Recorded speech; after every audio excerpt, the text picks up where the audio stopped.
नमस्कार, आप देख रहे हैं न्यूज फॉर नेशन और मैं हूं सांत्वना आपके साथ। बिहार में महागठबंधन की सरकार तो बन गई, लेकिन इस महागठबंधन की सरकार में कुछ भी ठीक नहीं चल रहा। डमाडोल की स्थिति है और कई तरह के सवाल बिहार की सियासी हवाओं में इन दिनों इधर से उधर घूमते हुए नजर आ रहे हैं, जो महागठबंधन की सरकार पर सवाल खड़े कर रहे हैं। अब ऐसे में एक सवाल और गूंज रहा है और वो सवाल ये है कि क्या मुख्यमंत्री नीतीश कुमार को तेजस्वी की दोस्ती भारी पड़ गई। इधर जहां एक तरफ भाजपा मुख्यमंत्री नीतीश कुमार को भी कई कॉल्स कर रही है, चाहे वो अमित शाह हो या राजनाथ सिंह हो या फिर भाजपा नेताओं के साथ मुख्यमंत्री नीतीश कुमार की बंद कमरे में मीटिंग हो, ये कई बड़े संकेत दे रहा है बिहार की राजनीति में आने वाले दिनों में एक नए भूचाल का।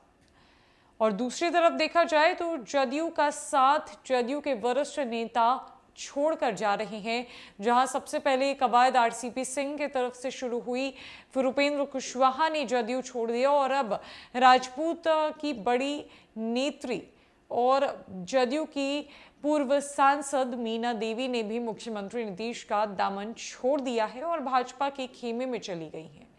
भाजपा को बड़ा फायदा हो रहा है तो जदयू को बड़ा नुकसान। लेकिन अब सवाल यह है कि क्या मुख्यमंत्री नीतीश कुमार खुद इस हालात के जिम्मेदार हैं। उन्होंने तेजस्वी के साथ दोस्ती तो कर ली, पर ये दोस्ती कब तक टिकी रहेगी और उन्हें कितनी महंगी पड़ेगी। दरअसल तेजस्वी यादव के नाम पर बिदक कर उपेंद्र कुशवाहा ने जदयू से रिश्ता तोड़ दिया। पूर्व सांसद मीना सिंह ने जंगल राज के युवराज के नाम पर बिदक कर जदयू को अलविदा कह दिया। तमिलनाडु में बिहारियों के साथ हुई मारपीट के मुद्दे पर तेजस्वी की वजह से नीतीश की किरकिरी हुई। सारण जिले में यादवों ने राजपूत बिरादरी के युवकों की हत्या कर दी। कभी जदयू में नीतीश कुमार के भरोसेमंद साथी रहे उपेंद्र कुशवाहा और प्रशांत किशोर नीतीश की सियासी कब्र खोदने में लगे हुए हैं। आरजेडी के नेता लगातार नीतीश कुमार के खिलाफ अनाप शनाप बोल रहे हैं। इस बीच बीजेपी के बड़े केंद्रीय नेता लगातार किसी न किसी बहाने नीतीश के संपर्क में बने हुए हैं। विपक्षी एकता की हवा निकल गई है, सब अपनी डफली बजाकर अपना राग आलाप रहे हैं। रही सही कसर नॉर्थ ईस्ट के 3 राज्यों में हुए विधानसभा चुनाव परिणामों ने पूरी कर दी। अब तमाम स्थितियों को देखते हुए राजनीतिक विश्लेषक इसके मायने तलाश रहे हैं। संभावना जताई जा रही है कि 7 माह में ही नीतीश का महागठबंधन से मन भर गया और वे किसी भी वक्त कोई भी कदम उठा सकते हैं। गौरतलब है कि बीजेपी से उकता कर नीतीश ने महागठबंधन से रिश्ता जोड़ लिया था। बीजेपी के साथ चल रही सरकार की साझेदारी झटके में उन्होंने बदले लिए और अपनी उम्र और आरजेडी की लोकप्रियता को देखते हुए उन्होंने अपना उत्तराधिकारी भी तेजस्वी यादव को घोषित कर दिया। जदयू में खटपट की शुरुआत यहीं से हो गई। उपेंद्र कुशवाहा ने इस पर आपत्ति जताई।